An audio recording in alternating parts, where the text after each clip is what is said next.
மத்திய சென்னையில் போட்டியிடும் திமுக வேட்பாளர் தயாநிதி மாறன் சிந்தாதிரிப்பேட்டை பகுதியில் தீவிர வாக்கு சேகரிப்பில் ஈடுபட்டு வருகிறார். விவரங்களை நம்முடைய செய்தியாளர் பாரி கார்த்திக் வழங்க நாம் கேட்கலாம். பாரி கார்த்திக், முழு விவரங்கள்.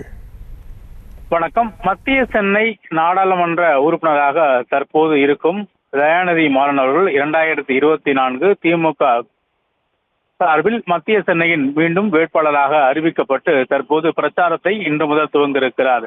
இன்று காலை முன்னதாக வேட்புமனு தாக்கல் துவங்கிய அவர் இன்றைய தினம் முதல் பிரச்சாரத்தை துவங்கியிருக்கிறார். அதுவும் தற்போது சிந்தாதிரிப்பேட்டைக்குள்ள உட்பட்ட பல்வேறு இடங்களில் பொதுமக்களை சந்தித்து உதயசூரியன் சின்னத்துக்கு வாக்கு கேட்டு தன்னுடைய பிரச்சாரத்தை துவங்க இருக்கிறார்.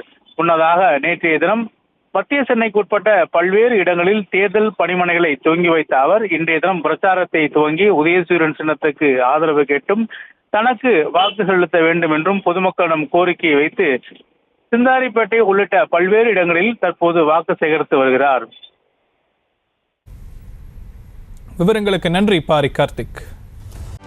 செய்திகளை உடனுக்குடனும் துல்லியமாகவும் தெரிந்து கொள்ள சப்ஸ்கிரைப் பண்ணுங்க.